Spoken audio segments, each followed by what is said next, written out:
Steven, you think I'm the only guy that's happy to fly out of Las Vegas on a Friday night?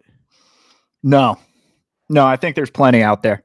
I don't think you're the only guy. You might be part of the small minority that is, but I guarantee you there's at least 3 other guys who are just there because they had to be there and really wanted to leave before things got crazy.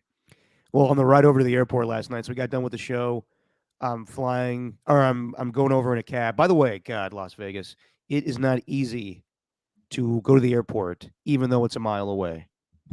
They make it so difficult with the cab stand and the Uber Lyft. If it's just one person just trying to go to the airport stand, I tried to upstream people. I was like going to cabs, like, hey, I'm just going to the airport. Can you give me a lift? And like, nope, there's a line. I was like, what, Jesus, just take me to the airport. Good Lord. And finally I got into a cab or a Lyft, whatever I took, and it was easy as hell. I saw the traffic, but thank God it was just the people coming into Las Vegas. Yeah. And once I got to the airport, it was a ghost town. It was Yeah. beautiful, absolutely Yeah. beautiful. Not to veer off track, but that's kind of what the mayor of Las Vegas was talking about with the A's and her making headlines this past week about how the Tropicana site, it just doesn't make any sense because there's so much congestion around that area. So you can imagine in 2028, if that building gets done, it's going to get even worse, which is hard to imagine. I've only been to Vegas. Honestly, I think I've been there twice. First time was just with a group of friends, and the second time was with Jesse. First time, I don't really remember having too much trouble grabbing an Uber. You get out, you know how Vegas airport works, right? You get out to the, obviously you were just there. I was just there, Steve. You go to the parking structure, and then there's just like that whole throng of people. It's definitely a throng or a tong or a thong, whatever you want to call it. Mm-hmm. But getting a cab or there's cabs in Las Vegas. Getting a Lyft or Uber in Las Vegas from the airport is easy. Getting one to the airport is a pain in the ass. Okay. Especially when you're coming from a casino, because they want you not to make your flight. They want you to stay and keep gambling. I'm on to you, Las Vegas. But I will get to my trip and everything. Just your opinion, man. Stephen Langford, Derek Papa. I am back from Las Vegas. Got in last night, and while it was a fun trip, I'm glad I'm back because it became a shit show towards the end of the week. Got there on Tuesday and kind of dead. It was, earlier in the week, it was just not many people at Media Row, and then things picked up on Wednesday. Wednesday was a blast. Yeah. So it started off with, Steve Young, as you know, everybody knows, comes on with Tolbert and Copes every Wednesday. But he was going to make the rounds at Media Row. So I was like, well, he hasn't confirmed yet. I got to find him. So I caught up with him. By the way, I'm glad I'm back, too, from Las Vegas because I've had this nagging cough, and I think the whole country has had it right now. You've seen people have this cough that just doesn't go away. Yeah. It's a countrywide thing. It's what you're talking about? I hope so. Endemic? A cough-demic? A cough-demic. Well, people on my flight were just hacking up a lung. I was like, Jesus Christ, this thing is just not going to go away. I don't think that's the country. I think that's just people leaving the dry desert of Las Vegas. No, I'm telling you, man. There's a cough going around that stays in your chest for like a couple weeks. Huh. Yeah, so hopefully I'm over it. I'm feeling better today, but it was tough drinking and like, excuse me. Probably not the best thing to do while you have a cough. To be in Las Vegas. But anyway, so I saw Steve Young. So what happened was he was doing hits on the NFL Network set, and he got done, and he was like in a barrier, so I had to like hop over the thing, run over to where he was. His PR people were like, no, Steve is not doing anything. I'm like, I know him, and they were like, okay, go ahead. And I like running beside him. I'm like, Steve. He's like, oh, I don't know you, bro. Get away. And I was like, no, Steve, it's Derek. Derek with Tom and Adam show. Oh, what's going on, buddy? Good to see you. Gives me a hug. Oh, that's today, right? Oh, shoot. I don't have any time. I can't do it. What are we gonna do? Like looking at me like, I don't know, Steve, you tell me. And he's like, oh man, we'll figure it out, bro. We'll figure it out. And just walks away. And I'm like, all right. And then luckily we got him on yesterday. While he was eating food. It sounded like he was munching on something while I was doing the interview, but I was glad that Steve Young got to do the show yesterday. But it was fun meeting him. Um, the highlight of the week. We had a lot of great guests. It was cool seeing guys like that I hit up for years. I mean, Media Row is such a fun experience. Right. Just because you get to connect with, if you're in sports media, you get to connect with people that you don't get to see face to face. So like I've hit up Adam Kaplan for years, not Adam Copeland, but Adam Kaplan, the NFL insider. Got to see him and meet him for the first time. That was a lot of fun. Yeah.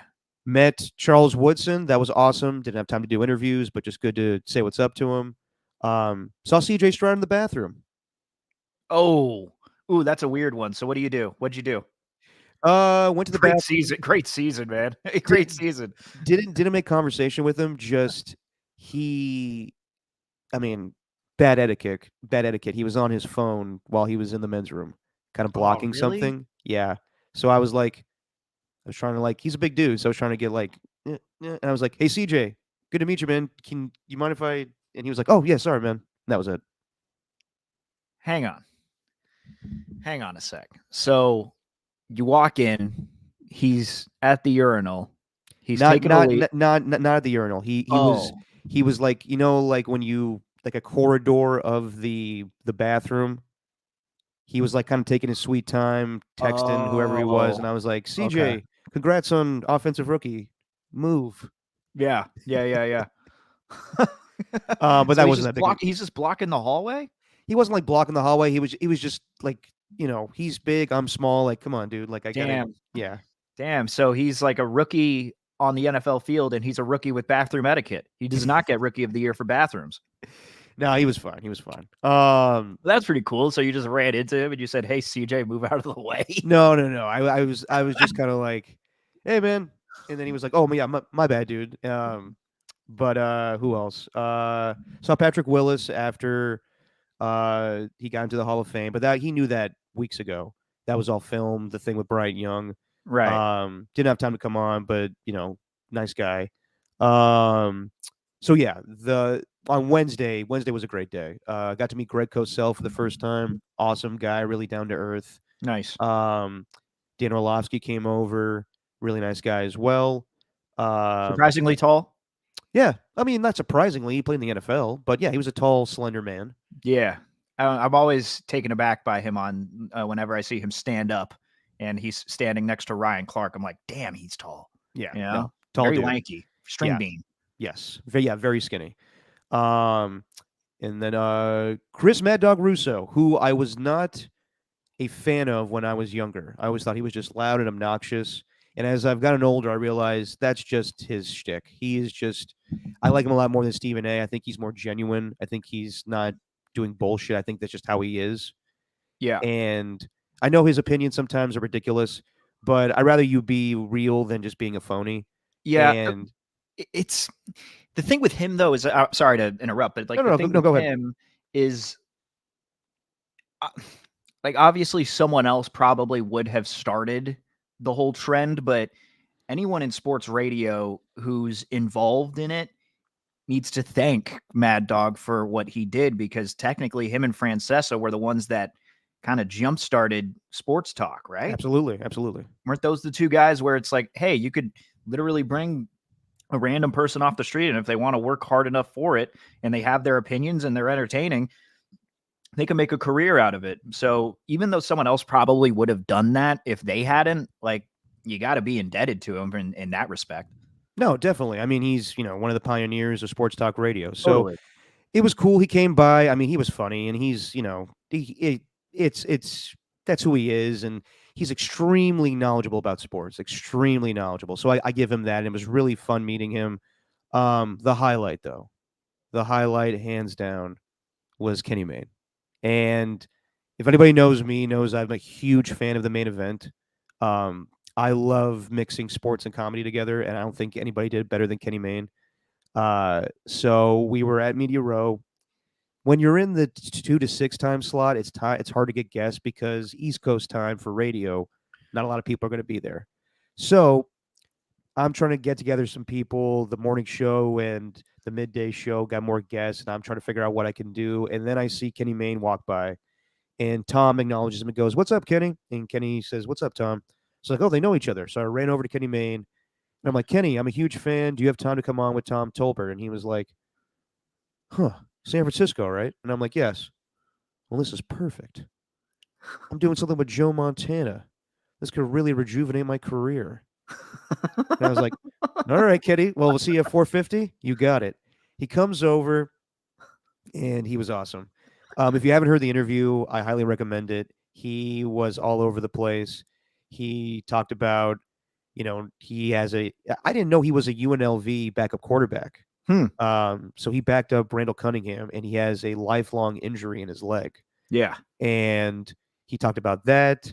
Um, he made amazing jokes about how, like he was just riffing. He was just like talking about like his injuries, and he was like, "Yeah, I could go through all my injuries in my life, like when I broke my leg in the in the second grade." And then Copes and Tom are laughing, and like, why you guys laughing at me? Jesus, you guys laugh at wheelchair people too? Jesus. Um, so he was great.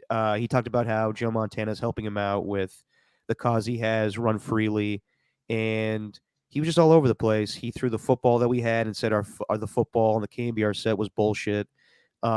He tried throwing it like to different places to hit like objects on different tables. He On random tables that were filled or empty. well, well, at first he wanted to do that, but then we were like, do it, and he was like, no, no, no, I don't want to do that. What, throwing it at people's laptops, throwing it at their water bottles? What type of objects are we No, he talking? saw a teddy bear like a couple of tables ahead, and he was like, I could probably hit that. We were like, do it. He was like, no, I can't do it. I can't do it. But he was so down to earth and But in so his funny. super dry, deep Yeah, voice, I could hit that. I think I got this. dude, he was so dry, and then he was just like going off on tangents. Like, you guys ever been to this Chinese restaurant in San Francisco? It's great. Like going through the menu and everything, and we're just like, all right, Kenny. And then and then he came back. Like we were done with the interview. He was on for like 20 minutes. He tried plugging the movie. There's a movie he's trying to make called Wiffle Ball, and at the very end, he was talking about his cause and everything, and he was like, "Do I have time to plug my movie?" And I was like, "I don't think so, man. We're running out of time." He goes, "Yeah, you guys suck. Okay, I have a movie coming out. It's about wiffle ball." And then he came back again and just tried. Like he just had a great time with us. I had like Kenny Mayne is one of my favorite people of all time in sports because he just Yeah. didn't give a shit, and I really appreciate that. So he did not disappoint. And afterwards, he after the show was over, he hung out with us for about 10 minutes and said like, "That's the most fun I've ever had doing an interview in quite some time. If you guys ever want me on again, please let me know. My goal is to get him on the podcast with us. I would love to do that." He just seemed like a really cool, down to earth guy, and Yeah. We'll it turn the was show into just your opinion, Maine. exactly there. You go. Yes. Mhm. But yeah, no, it was an all-time radio experience to meet him. It was Oh, awesome. that's great, man.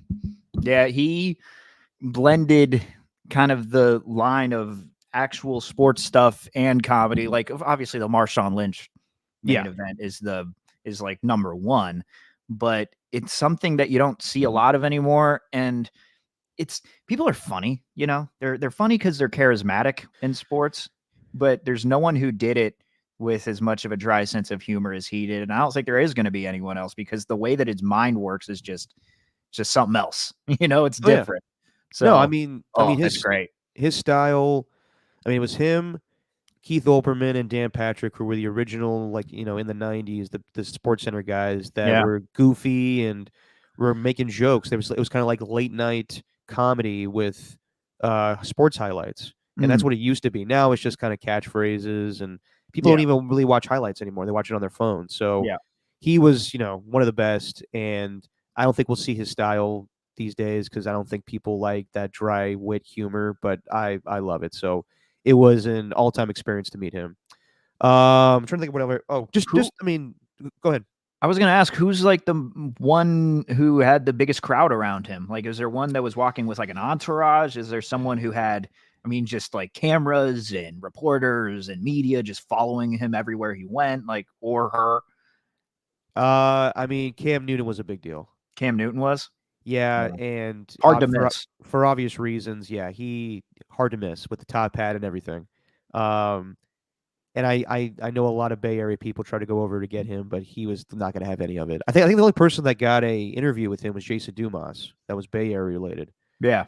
But he's like he was playing into it way too much. Like he had a T-shirt on that said "Game Manager" and "Game Changer," and with that weird font that he uses. yeah, and he went on Dan Patrick, and God, he cannot say Brock Purdy's name. Brock Purdy or Parody or whatever the fuck he calls him. Purdy. But yeah, Yeah, that's just how he pronounces it, though. Brock Purdy. Just say It- Purdy. Well, it's like the way you say Titans. Fair enough. You Fair can't enough. pronounce your T's. You just do it. That's fair. That's fair. That's more than fair.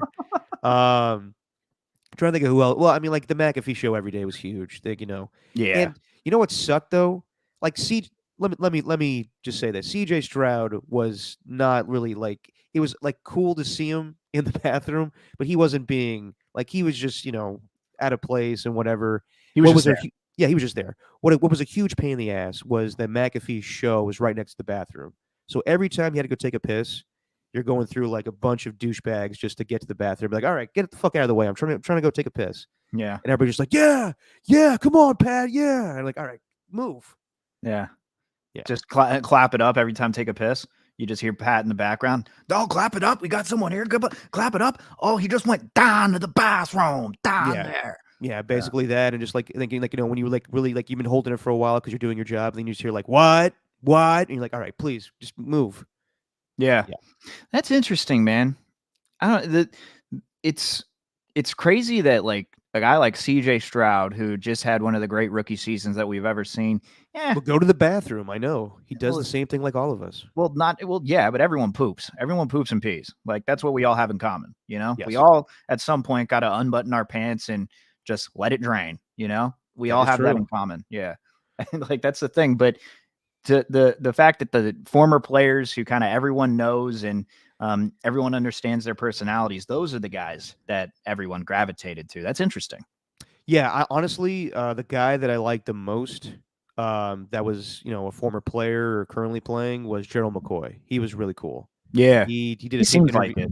He did a taped interview with us, and he just seems down to earth and really like. I think this is his first season doing media, and he's just a natural. And I always kind of thought that because he was very, I guess just very good with media when he was playing. Oh, he was always outgoing. He's got a sense of I used the word already, but he's got a sense of charisma about him that not a lot of players do. Him and I think another guy who was making the rounds there, and I think he'll absolutely have a TV gig after he's done playing, is Cameron Jordan.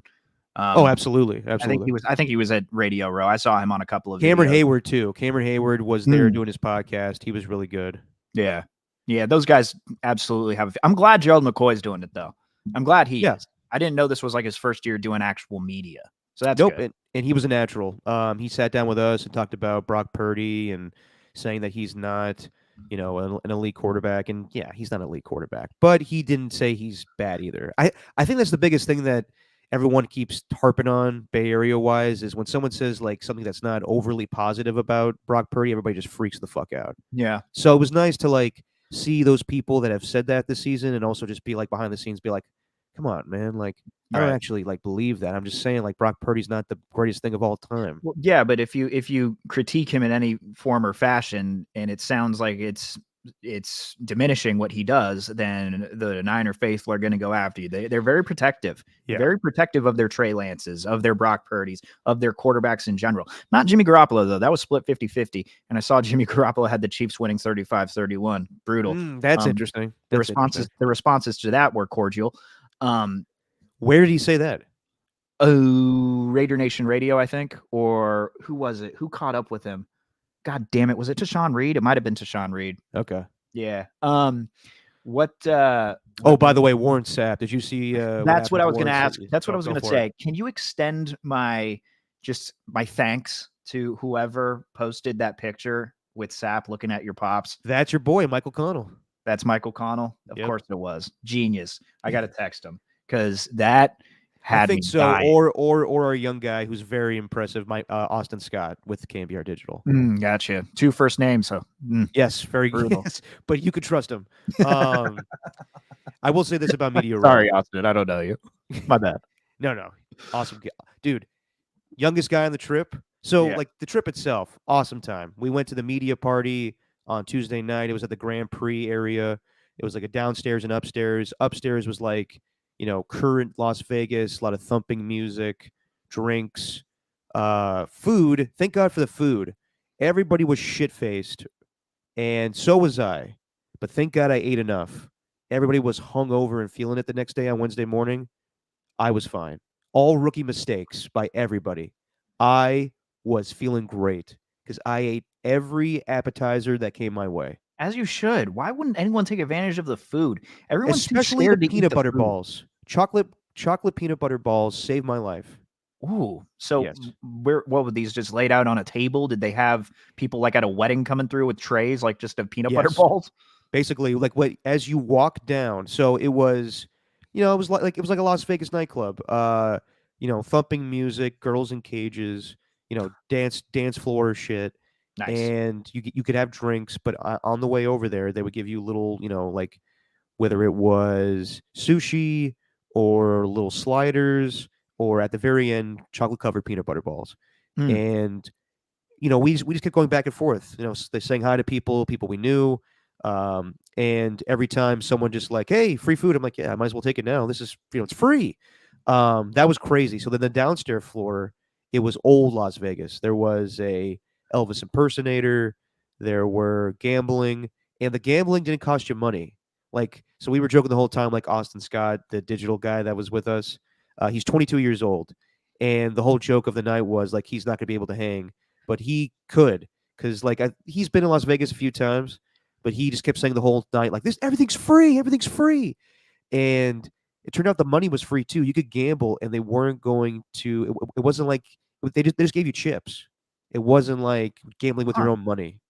So So I you could actually win real money with those chips though. exactly, but you didn't have to worry about using your own money. So you're So, literally playing with house money. exactly. Wow. Yep. Wow, Ran that's into ran great. into our old boss Jeremiah Crow, who was at the party. He's looking Um, good. I saw him on yeah. TV. He's looking good, man. Oh, he was on TV. He was on that CBS News Bay Area thing where I saw you and you just looked angry in the Well, background. I'll get to that. But yeah, it was good to see old faces. Saw Gianna Franco, who was doing those interviews for CBS. Yeah. Great to see her. Haven't seen her in years. Saw Damon Bruce. Saw Connor Smith. Remember Connor Smith? Oh, yeah, yeah. Top Golf Yep. legend. Yep. He was there. It was just good to catch up with people, and it was good to see friends. Alon came in. He lives in Las Vegas. Evan was there with 95.7 with Steiny and Guru. Got to see Tim Jordan, my man Lowe. It was just good to hang out with everybody. Whitley was there. It was awesome just to hang out. Didn't matter what station we were working for. We were all there to have a good time. I will say this. Media Row, while it's a fun experience and you get to meet celebrities and whatnot, it's also a very sleazy thing. And I got over it pretty fast, because it's just handlers and people just pushing products and just people looking for their moment of the 15 minutes of fame, and it's just really sleazy, and also like a lot of people, like not the end of the world, but also like when you go around like, hey, does this person have time for this? And people just give you a look like, who the fuck are you? No, Or totally. or like what else? I'm trying to think of like, oh, like people come by and like, hey, can I get this person on? And you're like, no, sorry, we don't have time. Like, well, how not? Come on, man, this is a big opportunity for them. Like, can you get the fuck away? Like, please leave. And they just will not take the hint. Yeah. It's just a real sleazy event, but also fun. But I'm glad I left. Like yesterday, Marcus Thompson came by and we asked him like, how you like it in Las Vegas? He goes, I can't wait to leave. Yeah. And Tom was like, me too. And that's when I knew I'm getting old, because I was like, I'm right there with you guys. Like I'm ready to get out of here too. Tom was ready to go. Tom got there on Wednesday and Tom had a good time, but Tom is like, Tom's gonna be 60 in a couple years. Like he just wants to chill. He wants to Yeah. drink beer. He wants to watch sports. Yeah. Because Yeah. I told you that one time when Tim Hardaway was on 95.7 and then they asked him like who's the one guy to party with on Yeah. that Warriors team, and then immediately he's like Tom Tolbert. Well, no, Tom told us all of his Vegas stories from back in the day, but he was like, we Yeah. asked him like, so what'd you do last night? He goes, went to my room, had a beer, watched whatever NBA game was on. Then I realized I had a Bruce Springsteen autobiography in my backpack, so I read that. I was like, oh, Aw, nice. wow, that's nice. That's touching. I live in New Jersey. End of the book. It wasn't an audiobook. Uh, so wait, where was it? Where was the radio? Was the Mandalay media- Bay. Mandalay Bay. Yeah, Okay. Convention Center. And you were staying where? At the Luxor. Oh, okay. So you stayed there. Anything haunted around the Luxor? Did you feel any presence? Did you feel any spirits? The Luxor Is it known to be a haunted yeah? It is, yeah. When they were told like that the players were staying there, that's where all the festivities were going to be. Everyone's like, "What? You're choosing the haunted Luxor Hotel?" Nothing spooky. Nothing spooky. Although I should have told Whitley that, because you remember her apartment was haunted at one point. It was, yes. Yes, she had a little dead girl living in her apartment. Yeah, yeah. Ghost Hunters with Whitley Sandretto, brutal. Yes. Okay, so you stayed at the Luxor. Did you go to? And you said at one point you kind of glossed over. You said you went to Old Town too. You went to Fremont Street. You went to that whole. No, we didn't. deal?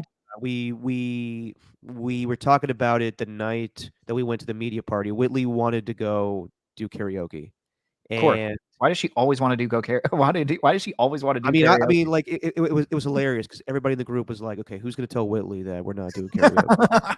And it became your buddy Michael Connell, who was just like, "Okay, I'm not feeling karaoke, so I'm going to tell Whitley that we're not going, okay, guys?" So then like Michael would go over and be like, "All right, Whit, I don't think we're doing karaoke tonight." She goes, "Why not?" And he goes, "Well, I'll do karaoke if you want to." And I was like, "Jesus, Michael, that changed fast." Oh my god. Yeah, that's him. Yep. That's Michael. By the way, the most hilarious thing of the whole week was Mike Silver showing up everywhere, like just like popping up in like weird areas. So like every time I would walk to the convention center, Mike Silver was there. Then Mike Silver would show up to the party with a crew of like Vic Tafer and Paul Gutierrez, just like the entourage of like Bay Area former Raiders / Niners like sports writers. right. And they were all chilling at the bar one night, and then we see at the Russian roulette table, it's Diana Rossini and PFT commenter playing at the table, and they were like, "Oh, that's Diana Rossini and PFT," and they were like, 10 minutes go by, we're like, "Oh," and then there's Mike Silver with them right now. Like he would just pop up like out of nowhere, like, "Oh, then there's Mike Silver." Like we'd be at the bar, like, "Oh shit, Mike Silver just showed up." He would just be Nice. everywhere. Nice. Did you talk to him? No, actually, he did not. So he showed up everywhere and you didn't say a word? No, You're he just was. like, He was, "Oh, he there's was. Mike." He was just there. I don't really know him. I but, bet you he said the same thing about you guys. Oh, wow, look at these people showed up. Huh. Yeah, that's my Mike Silver impression. It's your Alan Thicke as well. Yeah, yeah, they sound the same to me in a way. Oh, look out. Mike Silver should be doing Optima Tax Relief commercials just to keep it going, you know? Hey, I'm Mike Silver. It's Optima Tax Relief. Anyway. I don't know if that's how he actually sounds. It's just sometimes the phone would cut out. So Yeah, my no, I Mike gotcha. Silver impressions always are based on just phones. I'd rather give it to Greg Silver. His son could use the money instead of Mike. Oh, that's his son? Yeah, Greg Silver. Yep, Just followed me on Twitter. Shout out Greg. good dude. So yeah, man, that was the week, and I was glad to leave last night because it was funny. Like Michael Connell, had a good time. It was his birthday on Thursday, but as we were walking away, he goes, "Kind of jealous of you." I'm like, "Why?" Because you get to leave, and I gotta stay till goddamn Monday. And I was like, "Yeah, I know." He was just like, "Dude, you shouldn't be in Vegas for more than 3 days. I'm kind of over it." I'm like, "Yeah, I'm over it too." So I was glad to leave last night.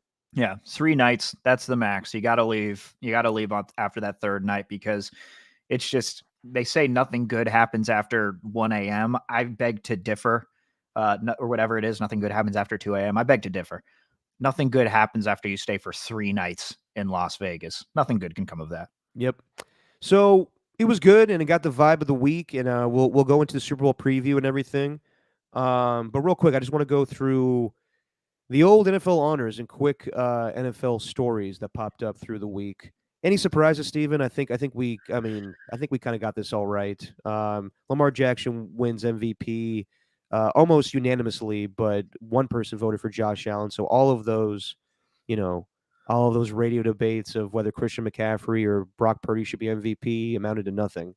Neither of them got a vote, but Lamar Jackson more than deserving of MVP. Christian McCaffrey won Offensive Player of the Year. I was surprised that Myles Garrett won Defensive Player of the Year, but I guess it's because of the Browns and their situation at quarterback. I thought T.J. Watt had a better season all the way around, but I get that award. I'm glad Kevin Stefanski won Coach of the Year. He deserved it. Will Anderson won Defensive Rookie of the Year. C.J. Stroud won Offensive Rookie of the Year. Kind of surprised Will Anderson won, but that was well deserved, I think, just because of the way that they made the playoffs and everything. Jalen Carter, they didn't play well down the stretch with the Eagles. Right. And I was glad that Joe Flacco won Comeback Player of the Year. He was deserving. Yes, the story with DeMar Hamlin is great, but DeMar Hamlin did not play that much this season. So Yeah. we could say it's a great story, but I think Joe Flacco was deserving of the award. Correct. I agree there too. No surprises with the awards. My surprise came with the Hall of Fame.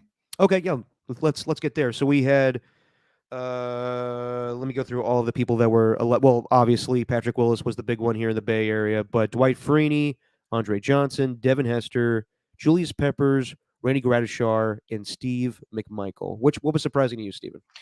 The fact that Antonio Gates didn't get in. Yeah, I didn't know whose place he's supposed to take, and really, I don't think it's my place to have that discussion. It's like, God, when you're talking about Hall of Fame, you're talking about Hall of Famers. Like, all these guys are very well deserving. There's a reason that they're right up there. I'm glad Willis is, though, because like just the hypocrisy when it came to career longevity. It's like you're going to induct Terrell Owens, and he only played for like 4 full seasons, really, and you're not going to get Patrick Willis in there. is that true? Yeah, go look at or not Owens, Davis. I mean, did I say Owens? Oh yeah. I meant Terrell Davis. Yeah. Yeah, getting Terrell Davis and having him on there. It's Terrell Owens, by the way, Yes, not yes. Terrell. But anyway, Terrell Davis getting in means Patrick Willis absolutely should have gotten him. So I'm happy for that. But I thought Antonio Gates, with him kind of being generational as a tight end and kind of taking over as the next Kellen Winslow for the Chargers, just with all the stats and everything, like I'm looking that up, and it's him and Julius Peppers, their first year on the ballot. I underrated Julius Peppers. I knew he was great, but God, I didn't know he was like historically great, being fourth, being the number 4 in sacks behind all those guys. I mean, Bruce Smith and whoever else. But yeah, man, Deacon Jones. I was just like, damn, this is Antonio Gates should have gotten in, though, I thought, but I don't know whose place he's supposed to take. Yeah, I mean, Antonio Gates was on top of his game as a tight end, but I don't know if he's first ballot Hall of Fame. It's different. Like I definitely think Tony Gonzalez, with the longevity that he played, deserved to be first ballot, but I don't know. Antonio Gates was the best tight end in football from 2004 to about 2007, 8. And while he was dominant, it was, short window, but I mean, it's definitely a Hall of Fame career. He'll get in. I just don't think people need to freak out if it's either first ballot or whatever ballot. Like, eventually they'll get in. I think they needed to make good on some of these other guys. I'm glad Andre Johnson got in. Yeah. He was soft-spoken, never said anything with the media, but he was dominant with his play. Dwight Freeney, I mean, spin move and everything. He was fantastic. Devin Hester, my baby, Devin Hester. Arguably the greatest return man of all time. I like this. I mean, this is fun now that we're getting this Hall of Fame class for the era of football which you and I grew up with. Right. I remember watching the Hall of Fame when I was a kid, and there was a lot of stuff that I didn't see. Right. It's fun now watching the guys that we grew up with now in their 40s looking, older and gray, and we're like, oh man, and they're doing these eloquent speeches. It's just fun now to see like these guys get their due. Yeah, Andre Johnson was the one that took me back. That's the one where I thought, damn, like now we're really getting into it here. Like Andre Johnson is getting into the Hall of Fame. It felt like it was just a couple of years ago that him and Cortland Finnegan were duking it out during the Texans and Titans. Just a stud. Dwight Freeney with the spin move.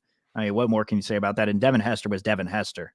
Like that's a lost art form right there, is the premier return man. Having a guy who can literally scare you so much that, say, like Deshaun Jackson against the New York Giants with, Tom Coughlin being like, do not punt the ball to him. You don't have a lot of those guys anymore. And Devin Hester was absolutely that dude. I don't know. Here's the thing with me too, when it comes to Hall of Fame discussions, I have a very like, shall I say, easy path into getting into the Hall of Fame for players. Like I think that they need to be absolutely dominant, top 5 at their position year after year, probably win a couple of championships and the accolades, and they got to put up the numbers. But if I remember being like watching those guys during the season and thinking, man, I wish I had him on my team, or God, that guy scares me. Like, I think they should be Hall of Famers if they've done it for, at least a decade. And so, yeah, my grading curve on what qualifies someone for the Hall of Fame might be a little easier than most people's. So when I'm looking at that list, I'm like, I don't know. I think all of these guys deserve to get in. They were damn good in their own right, Hope I Eric know. Allen does, though. Yes, Eric Allen deserves to be in. I mean, there'll be a time and place for all these guys. Mhm. Ooh, bacon, nice.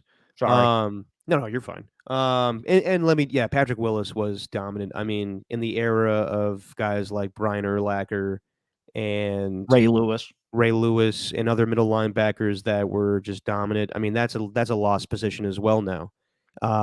He stood out. I mean, he was dominant for a good 5 years of his 7-year career, so he deserves to be in the Hall of Fame. I'm glad he got in. Mm-hmm. I mean, it's a lot of, but it's all like we're in a new era now where it's a lot of guys that were, Pro Bowlers and all pros, but didn't win. Like, I'm Right. trying to think of who won a Super Bowl in this class, and it's Dwight Freeney and Steve McMichael, and that's it. Yep. So we're in an era now where it's more like the guys that were stars and well-known names, but weren't really on great teams. Did you see who's eligible next year? I did not. You want to talk about like make you feel old, or this generation that we've watched? All right, let me throw some of these names at you. Well, number 1, Eli Manning. Oh wow, Eli Manning eligible Okay. next year. Luke Kuechly eligible already next year. Yeah, already. It's been that long since we've seen Yeah. Luke Kuechly in the league. Isn't that crazy? Yeah. Marshall Yonda, the guard from the Ravens. Marshawn Lynch. Lynch. Wow. T Sizzle, Terrell Suggs, Darren Sproles, Joe Staley. In the words of old friend Zach, Akib Talib. Demaryius Thomas, rest in peace. Clay Matthews, Ryan Khalil. Those are the guys that are eligible next year. Well, I would say a lot of them are not going to be Hall of Famers. Yeah, but I would say the only ones that I make the argument for are Luke Kuechly, Eli Manning. I don't even know if Marshawn's a Hall of Famer. Marshawn's a tough one. He might get in just based on The run. I don't know. Yeah, and the fact that he had like 3 of them. And that would be the all. You know what? I want him to go in the Hall of Fame just because of that speech. Yeah, you would have the FCC would be all over that. Yeah, I don't think Darren Sproles is going to. Nah, Darren Sproles. I mean, Darren Sproles is a great player, but no, he's not a Hall of Famer. Joe Staley's an interesting one. It feels like, as far as like Hall of Fame qualifications, offensive linemen have the toughest time getting in, and I just take guys like Tony Baselli, for example, where it felt like he should have gotten in for the longest time, but he didn't. I don't think Joe Staley's going to be a first ballot Hall of Famer. I think he's going to be on there for a while, and I think that's the next 49er where you're going to be like, all right, yeah, this dude, that's the next 49er like Patrick Willis, where it's going to be very drawn out, and it might not even happen until, I don't know, 2028, 2029. Joe Staley's a tough one. Very tough one. No, I mean, he's a Hall of Famer, and I'm not fighting at AJ Cruz, but yeah, he's not a first ballot Hall of Famer. I wouldn't say that. Is Adam Vinatieri eligible next year? I don't think so. No. Okay. Well, he'll make it. He'll be one of the few kickers that, I mean, for sure.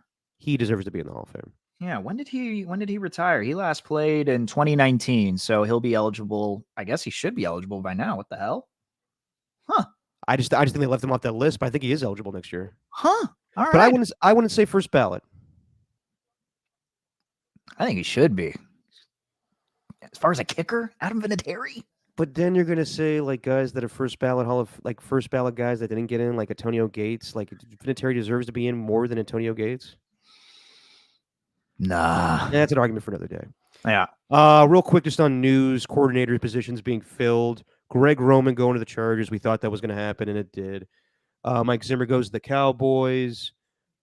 This one's interesting, dude. I actually like this a lot because I brought this up. Ryan Grubb, who was the OC for the Washington Huskies. I thought that he could have been an NFL OC, but he was going to follow Kalen DeBoer to Alabama, and then the Seahawks pick him up. So he's going to go to Seattle and be their offensive coordinator, and that might be an interesting spot for Michael Penix. And then, Steven, do you know about the Cowboys defensive line coach that is from London? No. He was on a Hard Knocks episode, and he's very interesting. He actually played in NFL Europa. Auden Durde.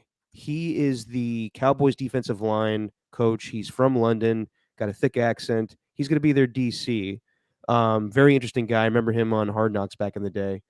Wink Martindale is going to be the Michigan DC. That's going to be interesting, him in college football, because he gets along with nobody. Navarro Bowman's going to be the Chargers linebacker coach. And then Dante Hightower is going to be the Patriots linebacker coach.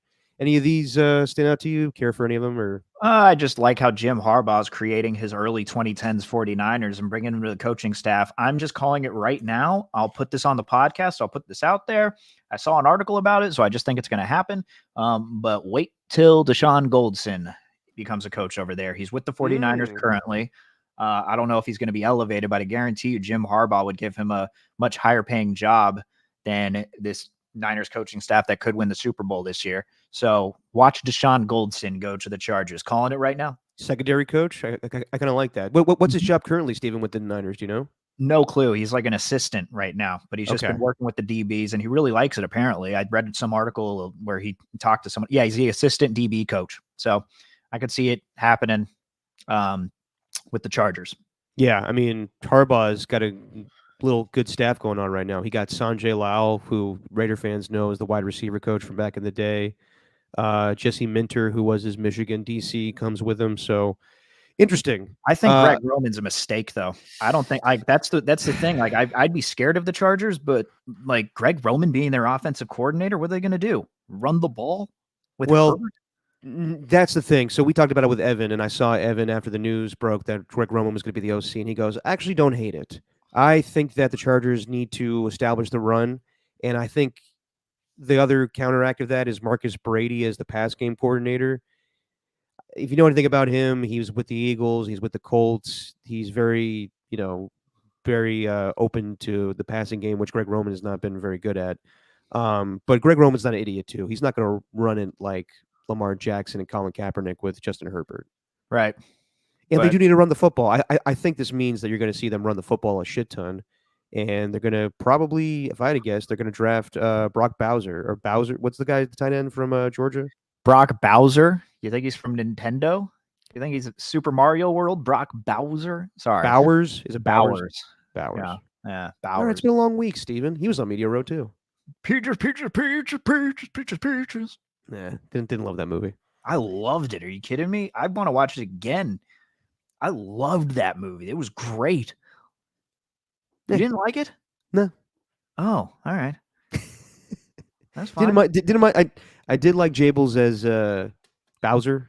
You didn't like Seth Rogen as Donkey Kong? You didn't like him as Donkey Kong? Yeah. Well, agree to disagree. And that's the podcast, everybody. No, all right. Let's talk about this actual game because, yes, that's the one thing that... Forgot about that. I know. That's the one thing that I didn't like about the experience either was it just felt like just a big old convention for sports, and this whole thing just feels like a big corporate deal. And at the end of the day, people forget about the game. But I'm glad that we're close enough that's going to happen coming tomorrow. So there's a lot of talking points this week, a lot of storylines. The biggest thing was, I guess, really the Niners and their practice conditions. And we talked about it last time. Mike Silver, everywhere, came out with a great article talking about the conditions and how basically the Niners thought it was a joke. And Michael thought it was a joke. And basically told them to suck it up and play. He... it just went in on him. It was a great article. Well done. Typical Mike Silver. Really well done. Fields as soft as the NFL commissioner. Yes, yes. Actually, I heard. I don't know if this is true, but I guess at the NFL honors, um, there was a whole thing with Penn and Teller making Roger Goodell disappear, and apparently Mike Silver in the front row screams, "Don't bring it back!" Um, but anyway, so Wow, good for him. yeah. Um, there was also, I guess, things with the fire alarm being pulled at the Niners hotel, which Debo Samuel was pissed off about. Yeah, that's Uh, one where I'm like, deal with it. Okay. Deal with it, players. I know it's 6 a.m. Get over it. Like that one, I'm like, it's a fire alarm. It's okay that it went off for 10 minutes and it disrupted their beauty but it sleep. sounded like an Come on. alien, Steven. Come on, man. Like, give us a break. I love George Kittle's perspective on it. Like What he this, said. like the problem with what I had with athletes in the bubble is them acting like they're in some sort of concentration camp when they were during the pandemic. It's like, oh, I haven't seen my family and all this. You're fine. You're playing basketball for a few months. You're okay in the grand scheme of things. And Kittle, he basically said, look, man, nothing could deter me from the fact that I'm here. Like I'm playing football in February. I'm playing for a Super Bowl. Nothing is going to bother me. Nothing. And I love that mindset about him. And I think that's what that's why George Kittle's so endearing, I think, to the fan base, is because he does seem very genuine in the way that he speaks. Like for a guy like Bosa or McCaffrey or Debo, it's like, I understand sleep's important, but come on, man. Just complaining about a 10-minute fire alarm, you could go back to sleep. It's not that hard. No, But I nope. mean, it happened to me. Like I think I said in the podcast, like earlier this year, we had a fire alarm pulled like 3 early days in a row, like at 6 a.m., 3 a.m. Some guy just pulling the fucking water valve on the side of the thing. It sucks. Then you go back to Yeah. sleep. Yeah. I don't get it. So, Debo and they have the right to be frustrated by it, and they It's have the right annoying. to be It's pissed. annoying. But to act like it's, I don't know, gonna just totally ruin the Super Bowl experience, like, come on. So Yeah. And there's then, something fishy going on there in Las Vegas with them. I will admit, I kind of did agree well, with Christian there. I'm like, yeah, they are the road team, and wonder how many times a random false alarm fire alarm goes off in that Hilton over there. especially with the Niners and being in the Raiders town, but you're not hearing anything from the Chiefs side.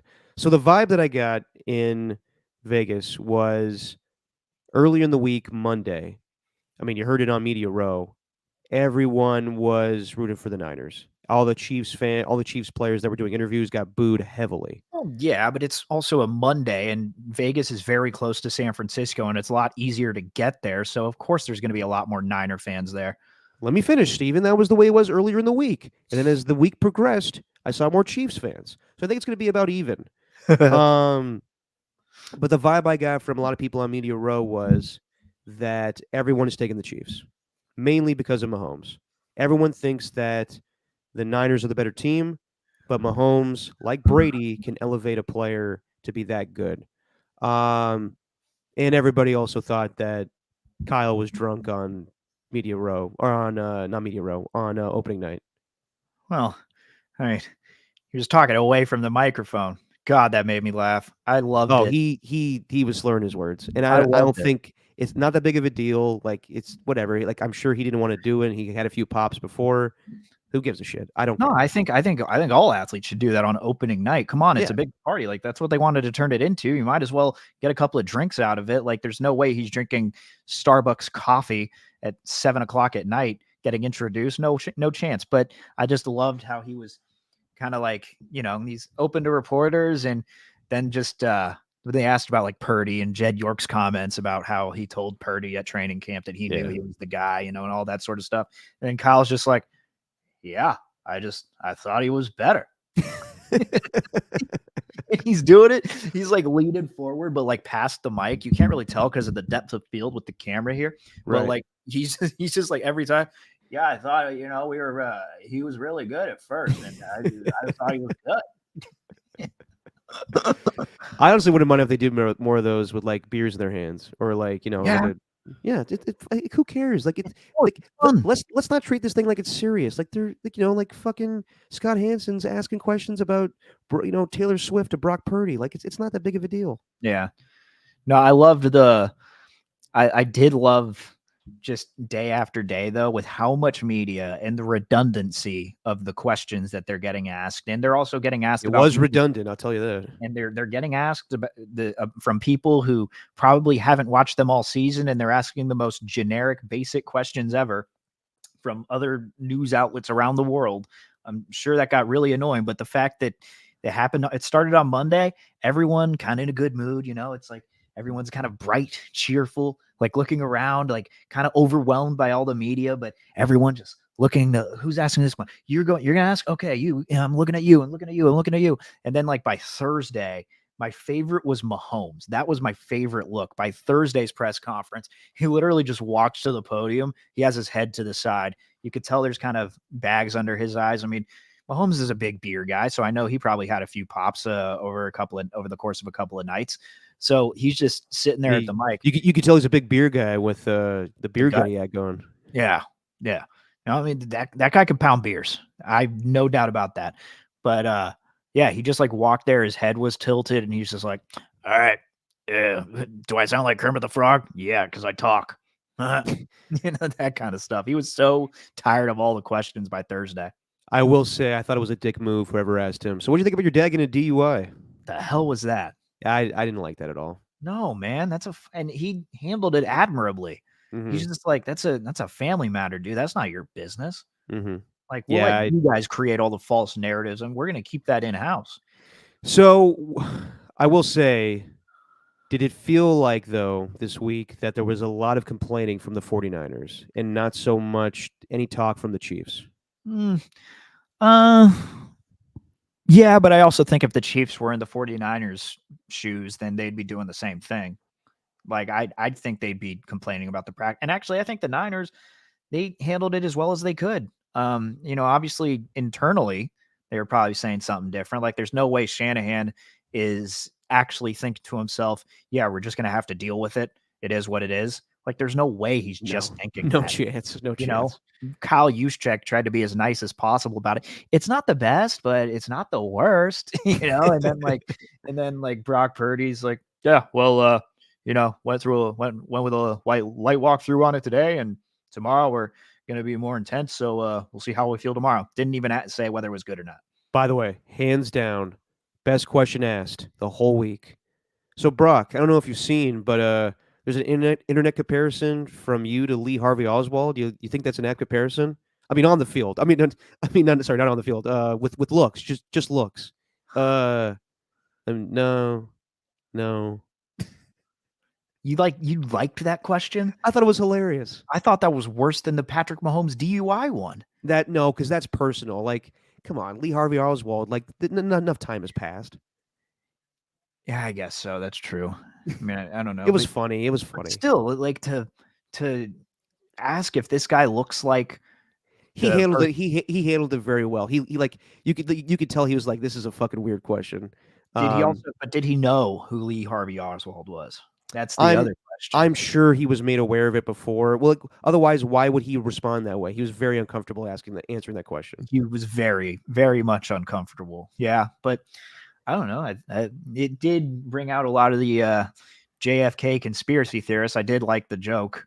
Well, kind of like Lee Harvey Oswald, Brock Purdy's had some help. It's like, God, man. Wow.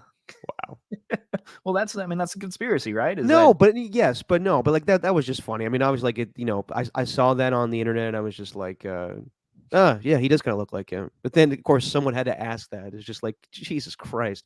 Yes, it was a dumb question, but it was funny that it was actually asked. Have you seen any videos of him from high school? Lee Harvey Oswald? No, not him. Not the old LHO. I'm talking about Purdy. No. Dude, he's the exact same. It's scary. It's terrifying. He doesn't age? He has not aged one bit. I know he's young. He's only just turned 24, but you haven't looked a day over. Well, he's got a baby face. Don't look at the day over 17. He still looks the exact same. And those photos that came out from Super Bowl media day too. And it's like Brock Purdy looks like a kid dressing up in a Brock Purdy Halloween costume, and that's what they put in the Spirit store. That was a good one. But I don't know, man. I felt like this week was a lot of You just think there was more. complaining, huh? A little bit, a little bit. And I thought Andy Reid's reaction to it was quite telling, where he was just like, it is what it is. Like, you just, I mean, we're not complaining about anything. I mean, like, he wasn't really shitting on the Niners, but he was also just kind of like, we're handling our business, and, we're not going to make accommodations for them. Like, we're just going to handle what we need to do. Um, I also thought the Chiefs were kind of motivated by the way that they were treated on opening night.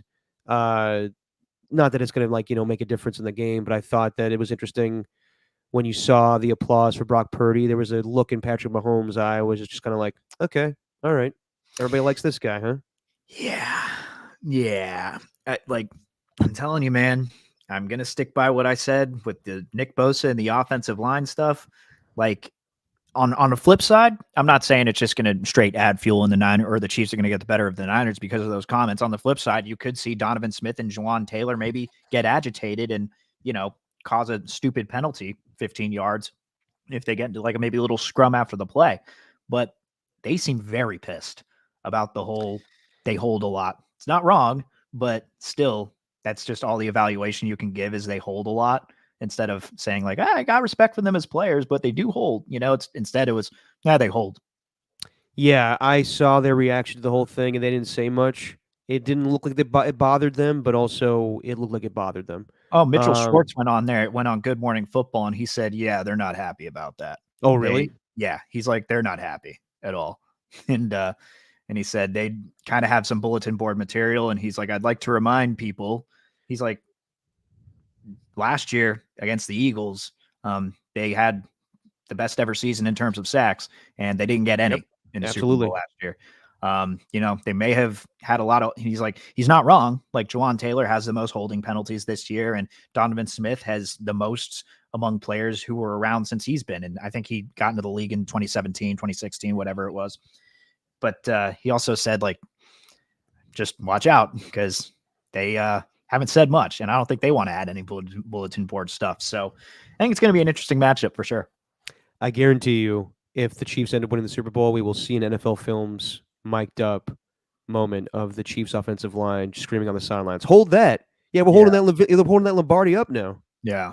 God, it's going to be a good game, man. Like, all the predictions, what it felt like through the week from a guy not in Vegas, but what it seemed like is, well, why are the 49ers 2.5-point favorites? Then you Mm-hmm. learn that, well, there's a lot of Super Bowl futures that are placed on this. So the Niners are kind of just automatic favorites because everyone had futures on them at the beginning of the season. So it's not going to change.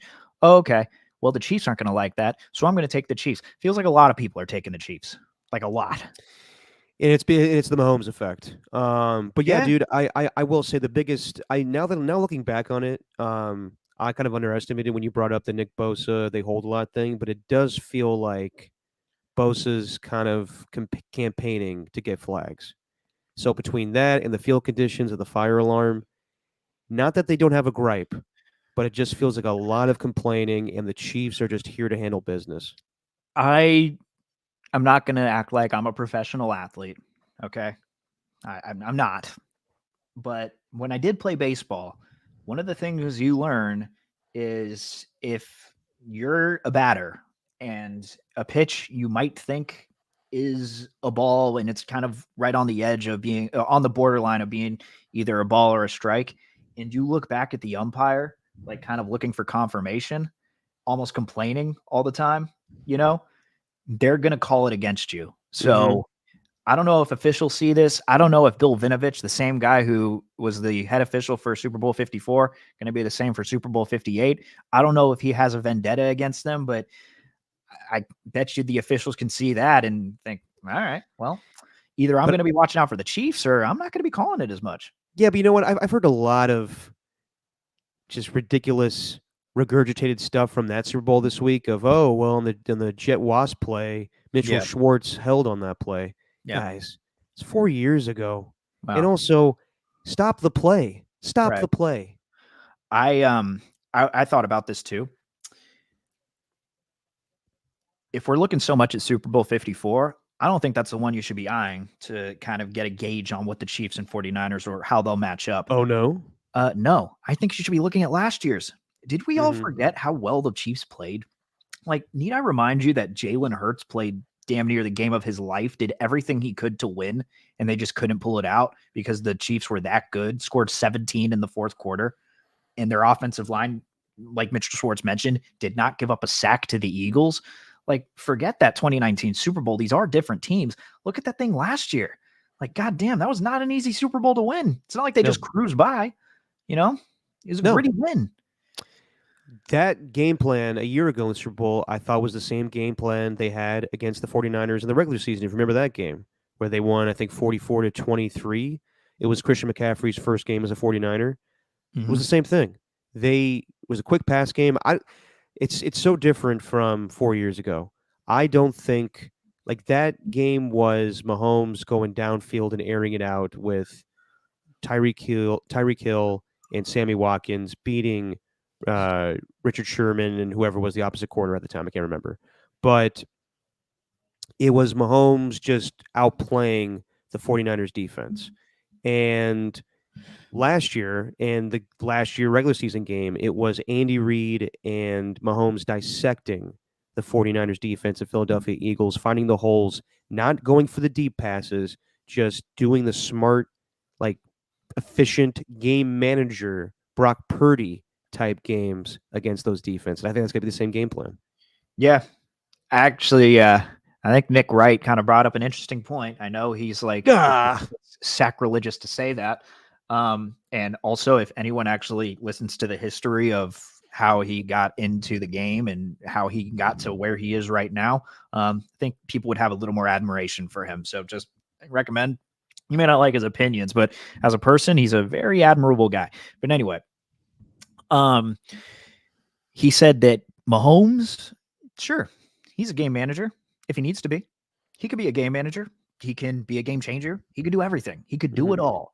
And that's going to be a big thing this one. Like, is Purdy going to feel like he needs to be the game changer type? Because it felt like more than this week, those words kind of got to him a little bit, you know? Like, he does not want to buy into any of that. He doesn't want to take in any of that, but it's almost impossible when everyone's asking him about it. And it's going to be hard because sometimes you just need to be a game manager, and that's a good thing. Like, that's fine. And the question is, like, if he gets into a situation where maybe he sees someone deep downfield, but it might be better to take the check down and just take the yards and, keep the drive going.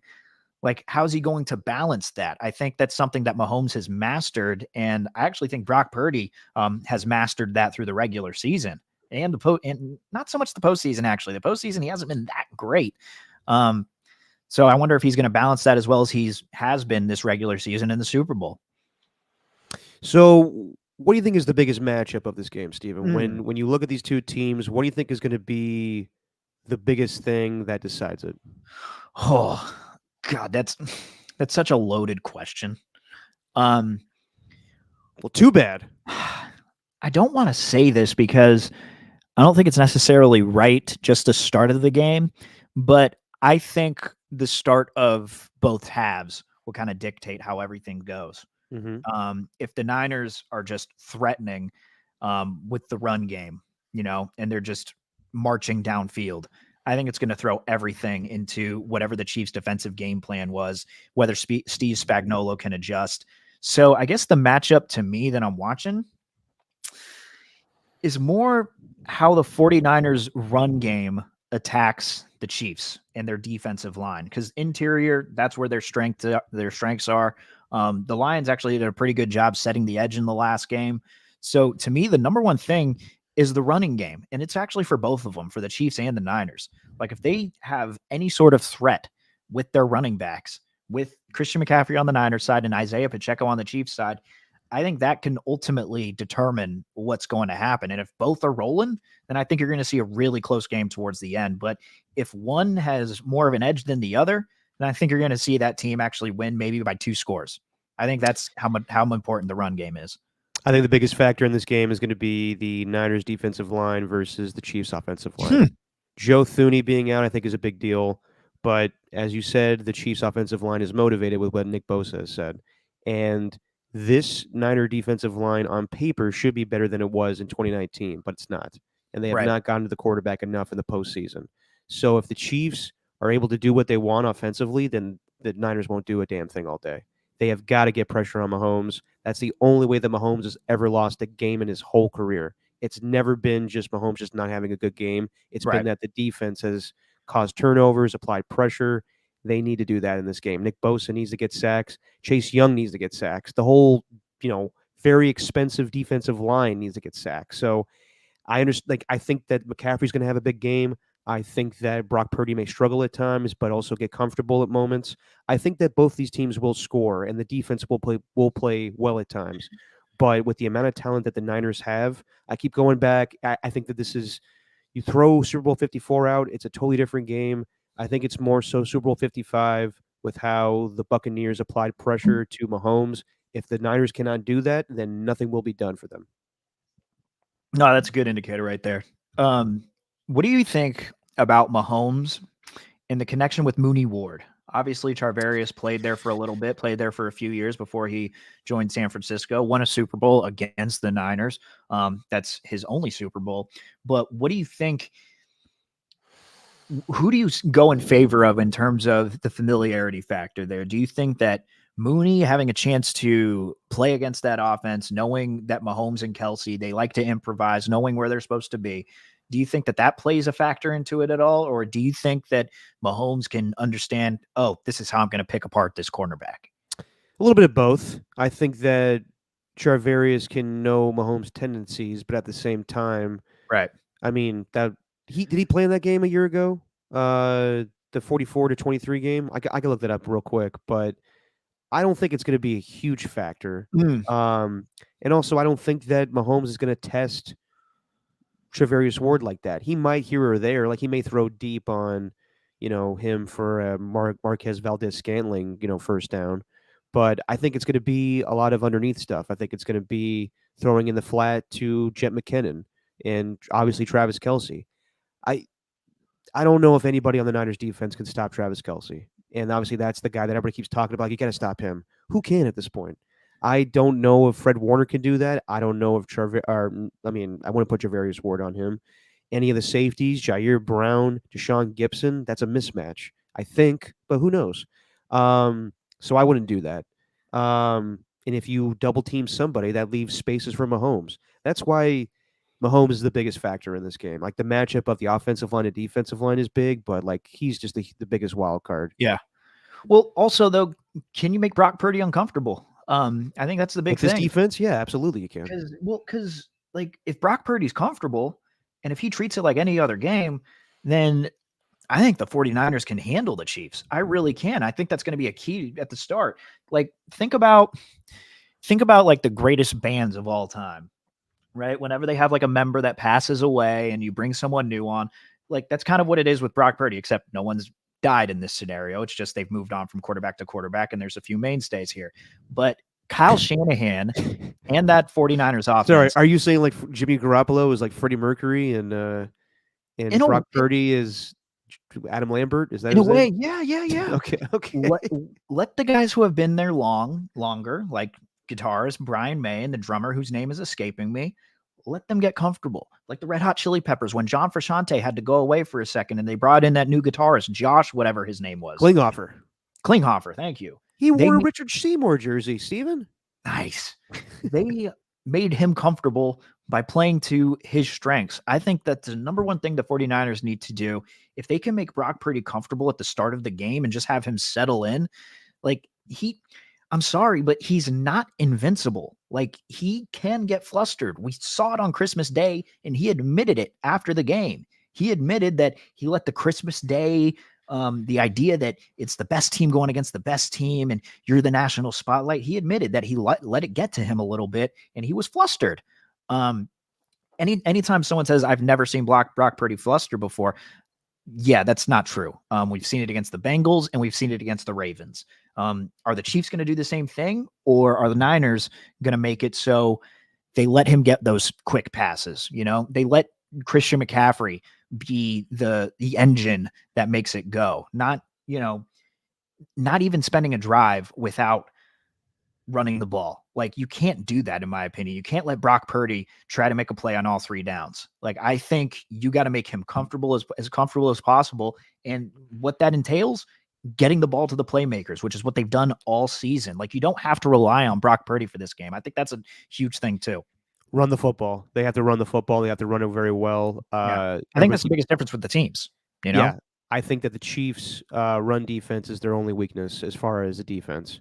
And everyone keeps talking about the Ravens not running the football in their game. I still believe that that wasn't the biggest reason why they lost the game. I think just the defense capitalized on huge mistakes, and it was too late in the game to start running the football. But that's just me.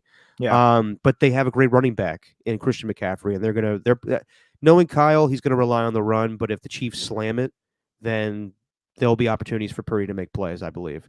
But that's the same thing with the Chiefs. I think the Niners are going to sell out on the run because they've been so bad against the run the last few weeks that they're going to, stop Pacheco, and then there's going to be opportunities for Mahomes to dice him up. So, with that being said, let's go through position by position, and we'll give a point to the Chiefs or the Niners. So, this is easy. Just start a quarterback. Obviously, it's Mahomes.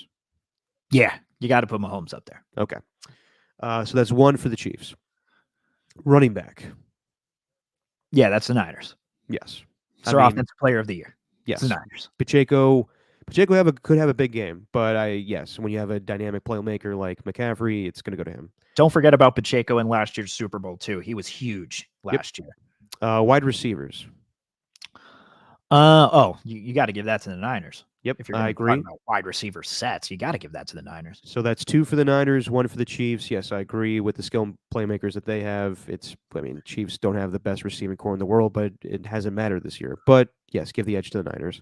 Tight end, 2 great plays, two great playmakers, arguably 2 of the best tight ends of football, Travis Kelce and George Kittle. Well, there is a reason that George Kittle was voted as an All-Pro guy. I think Kittle has the edge there. I think Kelce's great, but he's also not the same guy that he was. While I think Kittle's more in his prime. I'm going to go with the Chiefs because I think they rely on Kelce more than the Niners do with Kittle. I think Kittle. So? I think so in the sense of a passing game. Right. Purdy has options with Ayuk and Debo and Juwan Jennings and McCaffrey, and then he has Kittle. I mean, Kittle's up on the list, but I think that with the limited playmakers that the Chiefs have, it's Kelce. And I think that Kelce is a mismatch for anybody on the Niners defense at this point. So I would give the edge to Kelce there. And I know he slipped, but good God, his performance against Kyle Hamilton in the AFC Championship game changed my mind. Yeah. Yeah, I get you. So we're okay. We're even there, but you say Kittle, I say Kelce. Offensive line.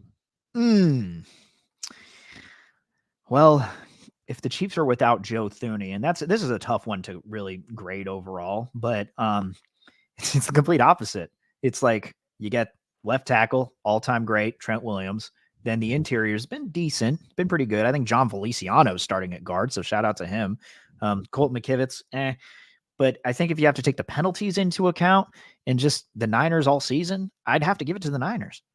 I agree, and obviously the injury to Joe Thuney is big, and the perception that the Chiefs hold a lot. So yes, I would go Niners there, but I think it is close. I think that the Chiefs' offensive line, even though it doesn't have like a Hall of Famer in Trent Williams, they do have good playmakers, or not playmakers, but good solid players that obviously Mahomes is a big deal of why he doesn't get sacked with a quick passing game, but the fact that that guy did not get sacked in the Super Bowl a year ago and the game against the Niners just once by Bosa is going to be huge in this game, I think. I think that's going to be the same deal. I think he's just going to get the ball out quick, and not give a chance to, Bosa or Chase Young to come in and get him. Linebacker. Niners. Yeah. I mean, the Chiefs have good, linebackers and Nick Bolton and Drew Tranquil. Yeah. But obviously when you have Fred Warner and Dre Greenlaw, you have, great, arguably maybe the best linebacker tandem in football. But I will say this. Are they better in pass coverage than the Chiefs guys are? Because again, I don't know if Fred Warner or Dre Greenlaw can handle the likes of Travis Kelce. I would give them much more of a chance than I would for the Chiefs linebackers to cover Kittle and the rest. So, yeah, And there's Willie Gay, who I think is coming back for this game. yeah, he is. So I'd still lean 49ers. I'd still lean those two because Okay, I will too. they spark everything with that offense. It's weird. It used to be in 2019, the front four kind of made everything else easier for the Niners. And now with the front four not exactly getting home, those linebackers are making some, I think, game-changing plays that we don't even see on the field, and they make things easier in terms of tackling and all that. So I'd still have to give it to the Niners. Defensive line. You go first on this one. I want to hear what you have to do. So, with Charles Omenihu being out, I Yeah. mean that is a big deal opposite George Karlaftis and Chris Jones. While the Chiefs' defense is very impressive, they don't have a lot of. I mean, the biggest guy on the field is Chris Jones, and that guy is incredible as a pass rusher. Does he try hard at every play? Not really, but he gets to the quarterback, and that's what needs to be done. But there is just so much more talent on the Niners defensive line. Yeah. And I don't know if they're better than the Chiefs defensive line, but they should be with who they have. They have Bosa, they have Hargrave, they have Armstead, and they have Chase Young, they have Randy Gregory. They should be better. But are they going to cause as much pressure and sacks as the Chiefs defensive line? I don't know. I'm not confident in that for whatever reason. But I will. Javon Hargrave hasn't been as good. Eric Armstead has been coming off injuries this entire postseason. Javon Kinlaw has actually been a lot better. And then we don't even need to get into the whole Chase Young thing. Chase Young, is pretty obvious what's going on there. So, like on paper, yeah, but as far as their performances and what they've been doing, I don't know. But I guess I'd have to give it to the Niners. I'm going to give it to the Niners too, but it's by the slimmest of margins when it shouldn't be, to be completely honest. With the talent that the Chiefs have on their defensive line compared to what the Niners have, all those guys, for the most part, being first-round picks, shouldn't be even close. But we'll see. I mean, I can see them stepping it up. I mean, they've had 2 weeks to correct the wrongs of what happened the last, playoff game. So, slight edge to the Niners. Secondary, Steven. Yeah. Secondary, well, I don't know as much about the Chiefs secondary, but I can tell you that Justin Reed, L'Jarius Sneed, overall, and then we're talking, who's it? McDuffie, Trent McDuffie. Yep. If we're taking all those three into account, I mean, I might. And they have the safety Brandon Cook, I think his name is. I might take Charvarius Ward over those guys, but as a unit, I think you absolutely got to give it to the Chiefs. I agree. I think with the injury to Talanoa Hufanga, and I've heard all week, and actually I shouldn't say all week, but Adam Kaplan brought this up. The Chiefs look at the biggest weakness you have on defense, and he singled out that the Niners are going to go after Avery Thomas and Diamador Lenore, and those are the guys. That's why I think like the Charvarius Ward with Patrick Mahomes thing won't be that big of a deal. I think Mahomes is going to go after the guys that you can get by with, or the guys that you can definitely make plays against. So, with that being said, and yes, I think the Niners defense has improved, but I still think Mahomes can definitely pick apart weaknesses in that secondary. Yeah. So I would give the edge to the Chiefs. They have much better young playmakers. You mentioned all the guys. Yeah, I give the edge to the Chiefs there. I think you have to. And secondary, because kicker will be. You mean special teams? You just said secondary. Oh, my bad. Yeah, special teams. Kicker, I think, will be a big deal here because you have a guy that's made many game-winning kicks in Harrison Butker, and then you have. Wait, what I call him? Say his name one more time. Bucker. My bad. Oh, Butker. I know. I was thinking of. Never mind. I'm gonna go off on a tangent here, but do you ever remember the Disney Channel show Kick Buttowski? Yes. I used to fuck up that show all the time. I think I called him Kick Butt Kicker or whatever the hell it's called, and then that's how I got Harrison Butt Kicker. Harrison Butker, and the guy that everyone has been freaking about since they drafted him, who may have to make a game-winning kick And God, would it be just the most ironic thing if he made it? I don't know if it'd be ironic, but whatever. Jake Moody. So you have the veteran kicker who's been here before, and Jake Moody, the rookie. And then, everything else with special teams, kick return, punt returns, whatever, punter. But Super Bowls, game winning kicks. Who do you got? Well, if I had to choose a game-winning kick, it'd be Butker all Yeah. day. But I also think the Niners have the edge in punting. I think that if you had to choose between who would give them tougher field position, which it's not the be-all end-all for this game, it's not going to be what determines everything, but it's pretty obvious to say if you're making a team, go 80 yards downfield as opposed to, kicking it from the 40 or starting them from the 45 or whatever, that can make a huge difference too. I'd have to give the edge to the Niners there, but if you're going to ask me about the kickers, yeah, it would be Harrison Butker, but Mitch Wishnowsky has been fantastic. And Tommy Townsend's no joke from the Chiefs, as far as I know. I think he was an all-pro member last year. So I guess if I had to choose, I'd give it to the Chiefs overall, but I'm not saying that with that much confidence because I think Wishnowski's been fantastic this year. He has, but I think the main thing here is who can make a game-winning kick with the game on the line. Yeah. And not that I'm, I know a lot of shit has been said about Jake Moody, but I have to give the edge to Harrison Butker because he's done it before, and it would be rough for Jake to miss a game-winning kick or a kick in general in this game. But that's the price you pay when you have a rookie kicker. Yeah. What do you think would be? Do you think it would be worse? I don't want to bring this up, but do you think it'd be worse if the Niners maybe lost by, maybe say like the last time in 2019 where, you're kind of out of it in the final minute and, the Chiefs kind of just score a garbage time touchdown, so to speak. Or do you think they'd rather have it be a competitive game to where it comes down to the kick of Moody and it misses? Like if that happens, dude, I don't want that because next day sports talk radio will just be killing the decision to draft Moody. Right. So right. I don't want that, and that's a lot. That's gonna be that kid's gonna get crucified if that happens. I don't want that for him. I don't want that either. So I have to give the edge to the Chiefs there. Yeah. I have to. Yeah. No, but who could? Jake could. It's in a dome. He can nail it. Totally. But that's a lot of pressure, and also that's a lot of pressure on Brock. I think that's something we're gonna bring up too. Is that this is big, and he's definitely calm, cool, and collected in most games, but if he comes out rusty and Mahomes is just slinging it to start, it's going to be hard to come back. I think we've said this before, and this is the obvious thing that everyone's said. You cannot be in the same position that you were the last 2 weeks where you came out slow offensively.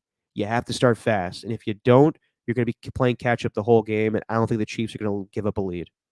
I don't think so either. And I just think that if the Packers or the Lions had intercepted a pass or two and not given, the Niners an opportunity, we might not here. We might not be talking about the Niners in the Super Bowl. So there's a lot riding on it. And I'm sorry, but Purdy has not played that great. If he plays like he did in the first half against the Lions, he was great in the second half. Don't get me wrong there. 13 for 16. And he led them to scoring 17 points. He was fantastic. But the entire 49ers offense was fantastic too. They were rolling because Brock Purdy was rolling. They weren't rolling in the first half because Brock Purdy was not. And he did not play well through pretty much 3.5 quarters, I'd say, against the Packers. And against the Lions, you got a good half of football. You can't have that in the Super Bowl, not against this Chiefs team, because they can just capitalize. I don't know, man. Based on their last 2 wins, it's kind of crazy to think about that they had to basically score 2 touchdowns to beat the Niners in 2019, and they had to do the same to beat the Eagles. Mm-hmm. It's like you almost don't even want to lead in the fourth quarter because that just gives the Chiefs more ammo there. You almost want the Chiefs to have the lead going into the fourth quarter, and you want to be the team that's playing from behind. Yeah, no, they could definitely find a way. So, all right, we talked about a good game, man. It's gonna be. We talked about it enough. let's just get to it, man. So the Niners are 1.5-point favorites. The over/under is 47.5. Give me your score and give me your MVP. Ay, ay, ay. This has been tough, man. I've like with all the Super Bowls that I've watched in my life, I've gone back and forth on this one probably the most. Yeah, I felt pretty confident in the Chiefs. I did at the beginning of the week, but I can't help but think of just what I've seen all season from the Niners.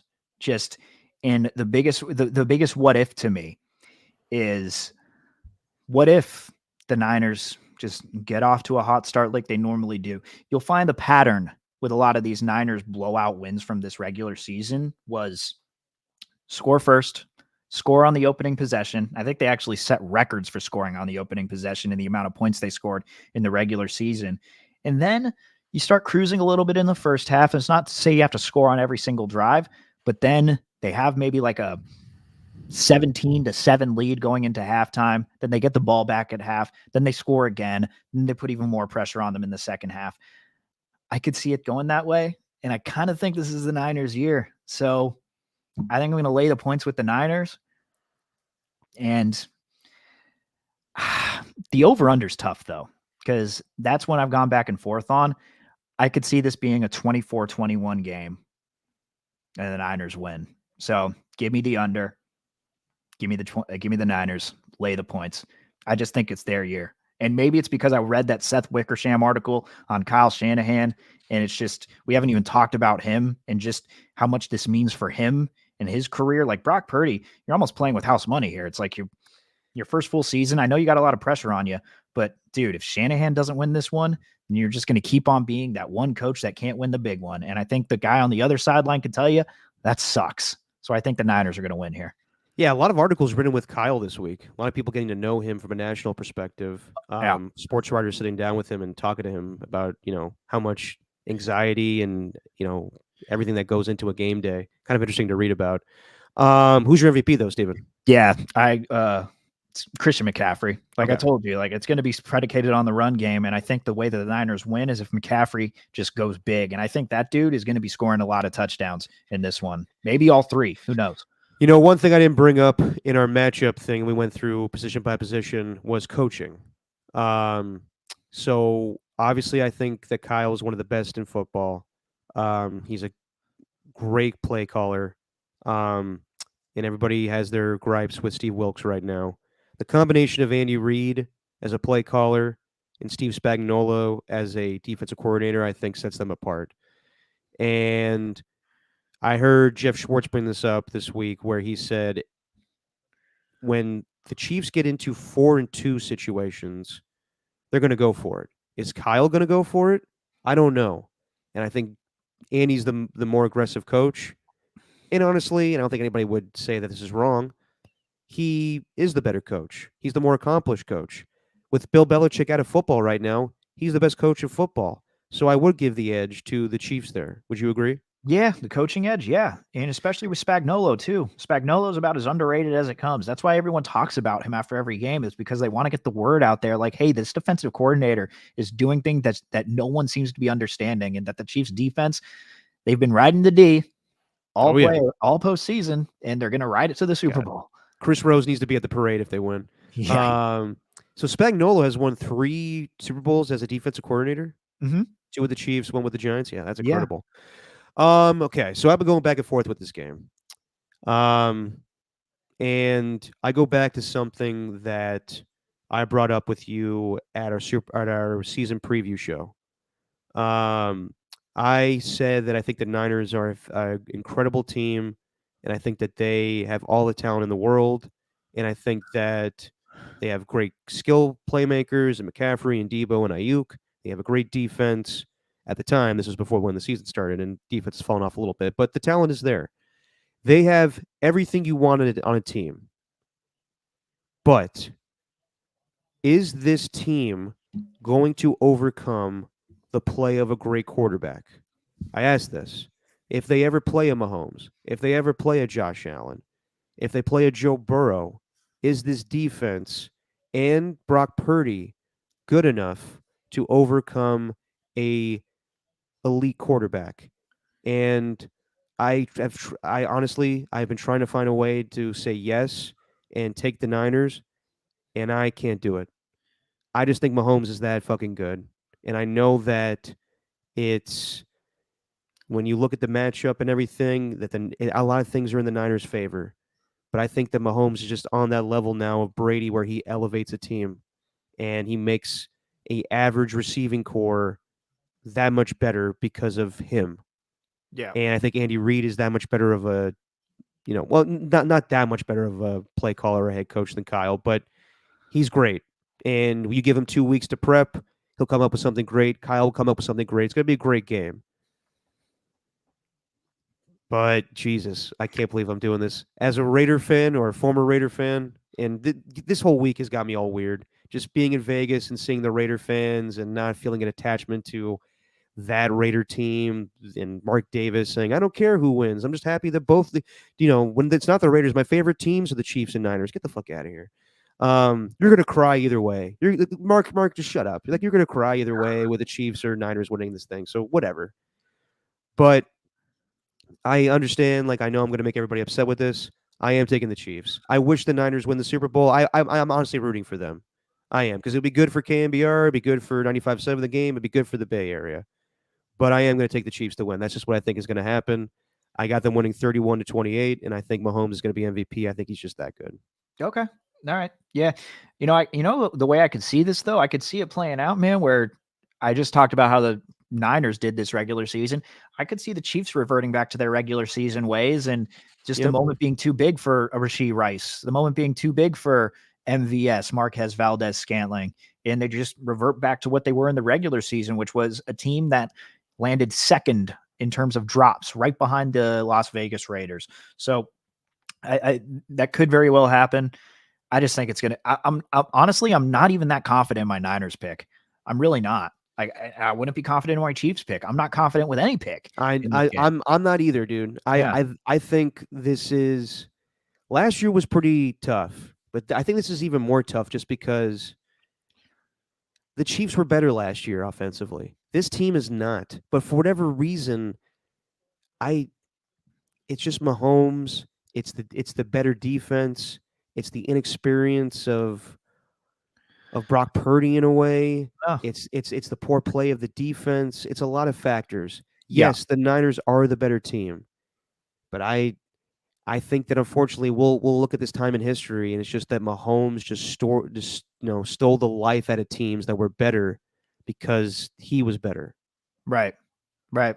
And Tom Brady's been doing that. We might have that next generation. And, he does have his version of Rob Gronkowski. He does have Travis Kelce. And those two just seem to turn it on every single Super Bowl. And I think Kelce understands too.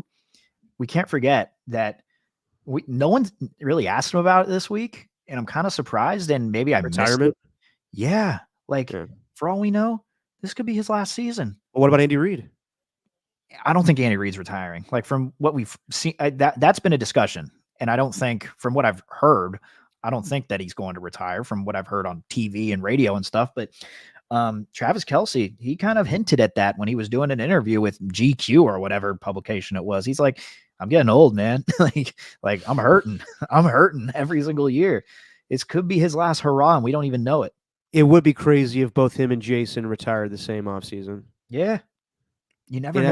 Actually be kind of fitting, but we'll see if it gets there. I mean, shit. I know a lot of guys don't like to retire on top because they feel like they can still play, but I know a lot of people have said oh, he kind of fell off this season.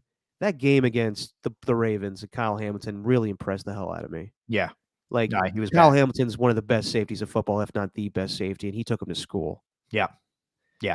There's just this improvisation that can't prepare you. You can. With what the Niners do with all the same looks in terms of personnel and, whether it's going to be a run out of this look, whether it's, out of the jumbo formation with two tight ends, and whether it's a run or a pass, and it looks the same no matter what. Well, it's kind of the same thing with the Chiefs, except they just improvise on the fly. Sometimes Kelce doesn't even know what he's going to do. He just sees open field, and Patrick Mahomes is such in lockstep with him that those guys are just impossible to stop. They've had so much work together And even though Purdy has worked a lot this offseason with Ayuk and their connection has grown stronger, and I'm really hoping for a great game for Ayuk because this is his first Super Bowl and that'd be awesome. And I just like him as a person. I think he's great. So I just wonder though, like that's one season. How much has these past 6 years working together, how much has that done for them going into the Super Bowl? And the Chiefs, whew, again, though, I'm not that confident in my pick with the Niners. I'm not that confident in my pick with the Chiefs. I don't know. I think it's going to be a really good game. God, or McCaffrey could just run wild and the Chiefs just stink. I don't know. I don't know. I can't see it being a blowout either way. I can't, because I think both of these coaching staffs are just too good for that to happen. I think both of these teams are too good for that to happen. So let me ask you though, as a Raider fan, do you care either way as far as who wins this thing in Allegiant Stadium, or do you feel even like an association with that field? I mean, you haven't even seen a game there, so do you care either way? I don't want to watch the Chiefs win another one. Doesn't make any difference whose field it's on, because you're not going to have like the Raider logo on there, and it's not like the Chiefs are, it's not like the Chiefs are getting a road win when the Raiders are playing in the AFC Championship. It's nothing like that. So I don't care either way with it being at Allegiant Stadium. I just don't want to watch the Chiefs win. I hate the Chiefs. Can't stand them. Yeah. And I respect the hell out of them because Andy Reid he's such a likable guy. And Chris Jones is hilarious. His comment on Trent Williams was just so goddamn funny. What was it? Well, he was asked about him and he just goes, yeah, he's scary. He's real scary. He's terrifying. I'm a little nervous, man, going up against him. It's scary. I'm gonna pray about it tonight. Then Williams is pretty good. Williams is like, yeah, I know him. He was being what do you say? Facetious. He was being facetious. I know him. He's not really thinking like that, but it's just like, yeah, he's scary. They got a lot of really likable guys. Like Frank Clark was the guy I hated the most on that team. And luckily he's gone. But Isaiah Pacheco, I don't know if anyone's read up on what happened with him, but he had like 2 family members get murdered or something when he was growing up. So he's had like a really tough life. Yeah. Marquez Valdez-Scantling's been crapped on by pretty much everyone this year because of his drops and all that. I don't know. They're not that hateable. You know what I mean? So like the Patriots, they had guys where you could hate them a little bit, Yeah. Even though Julian Edelman's like awesome, whatever I see him do Edelnut. Whenever I see him do interviews, like he's awesome now, but I couldn't stand him when he was playing for the Pats. Gronkowski respected him, but also I'm like, God, this guy's such a meathead. How does he keep on doing this? And all that sort of stuff. So yeah. And then there's Tom Brady. Yep. Yeah, no, I think a new dynasty will be born, unfortunately, with the Chiefs. And it's going to be annoying for Raider fans. I'm sure Niner fans, if they do lose, it'll feel like, well, we can't beat this team. We can't beat this quarterback. We'll see what happens, though. The Niners could, Brock Purdy could have a hell of a game. I think McCaffrey could have a hell of a game. And I think that this team finally gets over the hump and gets a Super Bowl for, San Francisco or Santa Clara, whatever. They haven't won a Super Bowl in the last 29 years. It would be huge. I'm not denying that. But Chad Johnson is really, really confident in the Chiefs. Did you hear his bet? God, no. He said that he's so confident that the Chiefs are going to win that if they don't win, he will not eat McDonald's for a year, divorce his wife, which I'm sure she loves that, and not have sex for a full year. Oh, man, poor baby. I know. No McDonald's, no sex. Jesus. Wow, he's really taking and no wife. Well, yeah, but it's Chad Johnson. No, I know. But when asked, Shannon Sharp was like, seriously? No sex for a year? And he was like, I got a hand.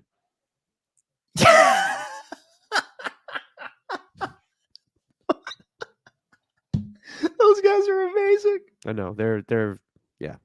I like Shannon Sharp a lot. I think he's great. I may not get his opinions, but I just think he's great. I think he's hilarious. Check out Skills here. What's up, Skills? I can live without sex and a wife, but no chance of giving him Mickey D's. Oh man. By the way, everybody, Chad Johnson is not going to be on the Raiders coaching staff. That was not a real tweet. Everybody relax. Yeah. I saw like God, Dove Kleiman now is not even like not even tweeting about like news anymore. Like obviously it's it's secondhand news. It was never his news, but he just does like opinion shit now. Really?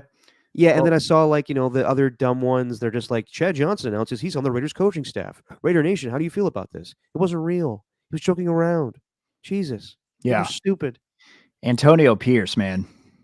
I'm sorry, but God, that guy's convincing with his words. I'll tell you that. Like, I know I'm not really looking forward to the whole Luke Getsy situation, and I have to wait until what happens with a quarterback.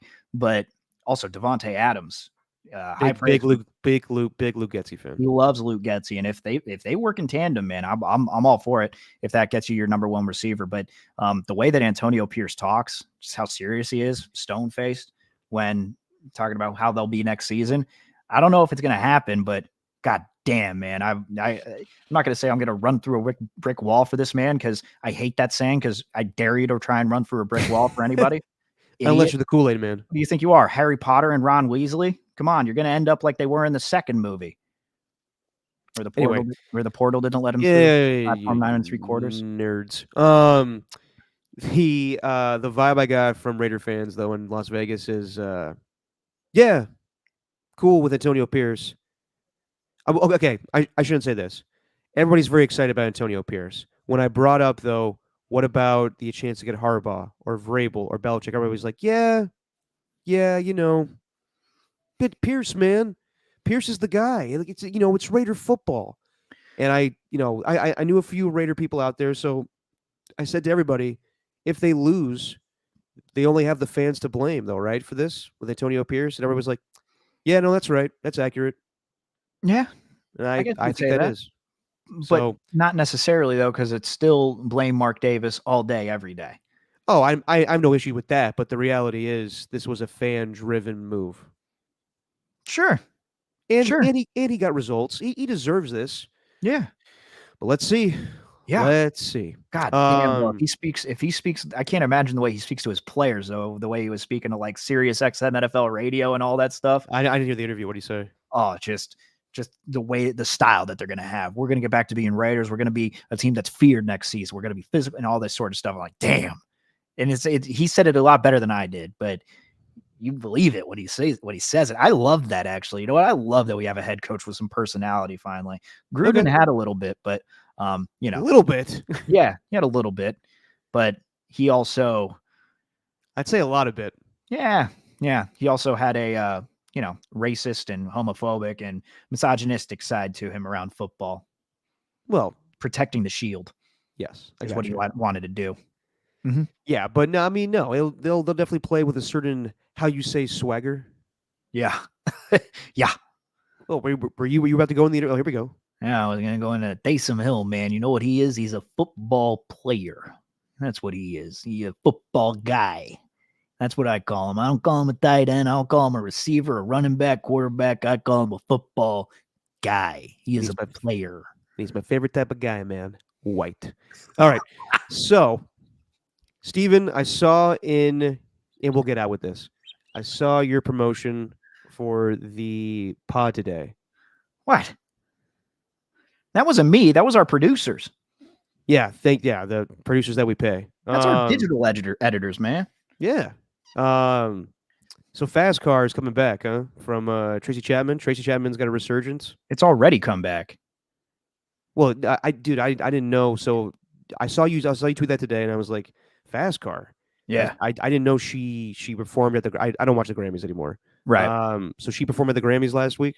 Yeah. Luke Combs came out with the version of the song, country singer, really, really popular nowadays. Didn't even know that. I heard it this morning. I was like, this is pretty good, actually. Oh, he's actually a really solid performer. Like as far as country music goes, I'm not like a huge fan, but I can respect his voice. He's got a hell of a country music voice. But the reason that he wanted to redo the song is because, well, it's his favorite, and you'll hear in the cover that he didn't change anything. Like he literally just sings the song, and he wanted to get a new audience to kind of listen to it. And it's had a resurgence over the past year, and even more so after that Grammys performance. So I've had Fast Car in my head all week. Yeah. Well, and it's like number one on Spotify now or iTunes or whatever. Yeah. That's awesome. So, Yeah. uh, I mean, growing up as a kid, it was my mom in the early '90s, and she played everything from that era. Yeah. I remember listening to Sade and Alanis Morissette and a lot of Tracy Chapman, Hmm. and loved "Fast Car" is a great song. Her best song though is God, what is it? Give me one reason to stay here, and I'll turn it back around. Yeah. You know, before 95.7 became the game, before 95.7 became the Wolf, it used to be the 95.7, which would play all the popular hits from the 90s.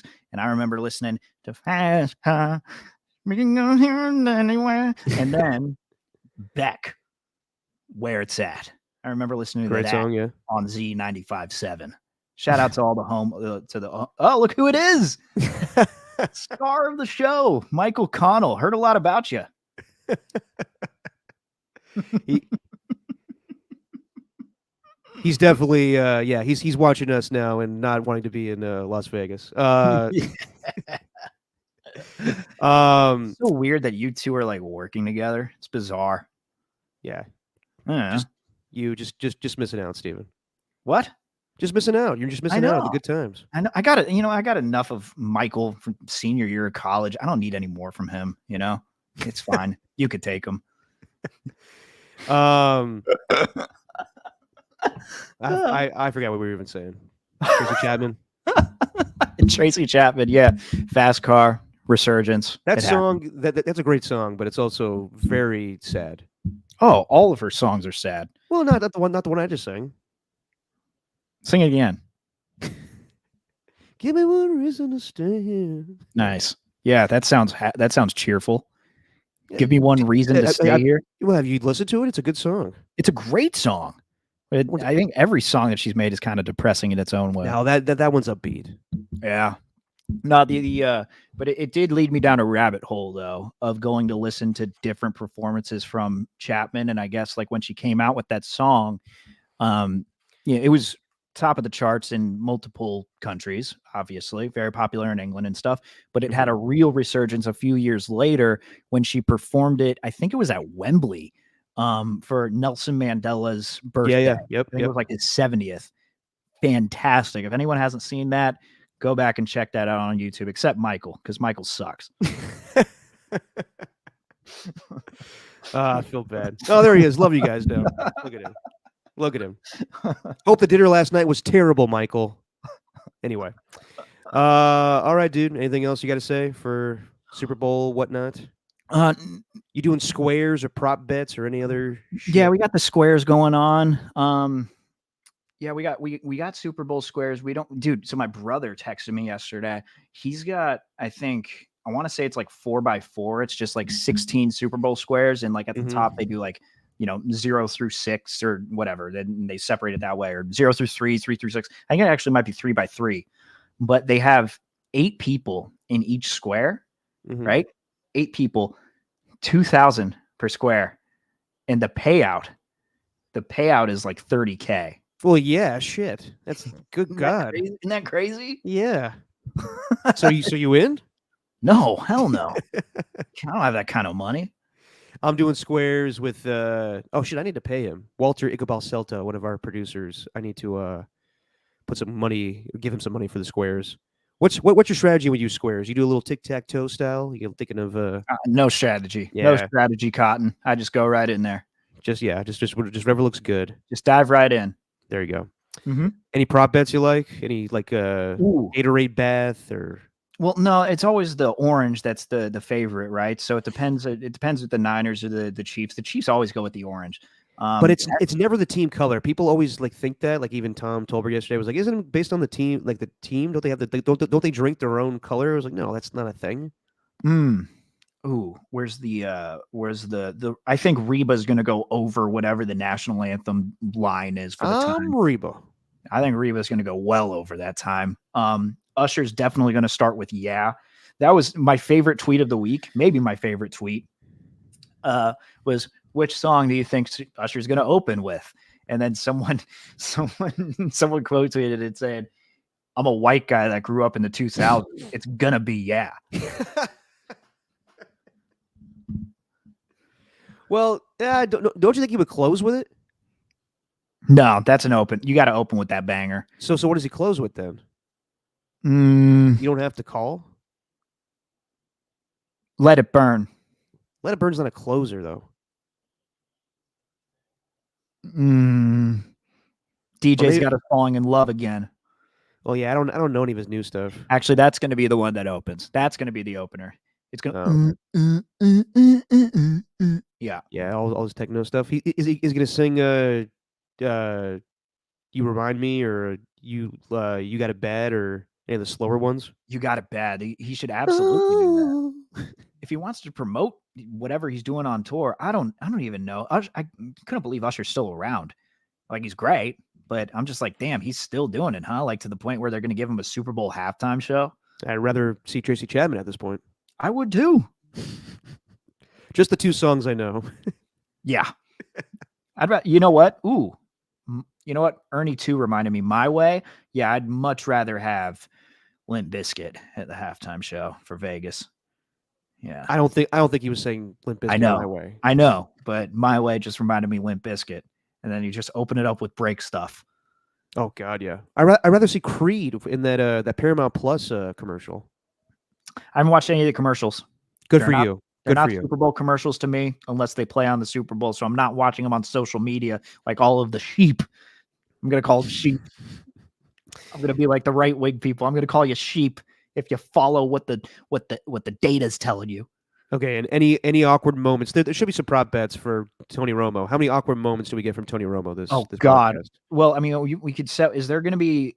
Is there a prop bet for how many times? Let's do our own. I'm going to say over under 4.5 weird, awkward moments from Tony Romo, and I will keep track. Okay. Of what I consider awkward moments. Well, I'd have to go over for that too. Over 4.5? Yeah, over 4.5. But okay. I also wonder if he's going to call Taylor Swift, Travis Kelce's wife. I think I might set the line at 2.5. I think it's going to be an interesting one. 2 is going to be for how many times he says that alone? Yeah, like when he calls her Travis Kelce's wife. 2.5 gotcha. Might go under, but 2.5 is a good line for that, I think. Okay, I'm going to say 4.5. Just awkward moments in general. Yeah. All right, everybody. Thanks for tuning in to the two Ernies, to AJ Cruz, to the Skills Report, to Jesse, and to that fucking nerd, Michael Connell. Thanks for watching. Steven, enjoy the Super Bowl. I may actually join you. We'll see. Oh, you look displeased. Well, let me know, because I'm getting a bunch of on the fence people here. It's really annoying. All right, I will confirm with you by the end of the day. And Danny G TV. Danny G TV. Danny G. Yeah. Danny Golding. Can't forget about him. All right, everybody, enjoy the Super Bowl. We'll be back Monday or Tuesday, Steven. What do you think? Oh God. Let's go let's go Monday. Okay, let's do Monday then. Monday it is. Let's go Monday. Let's do Monday. If the Niners win, we'll do a little parade show. I think the parade. Actually, I don't know if I can reveal this. We'll get back to you. Yeah. Okay. On that note, Steven, say what you want to say. All right, it's just our opinion.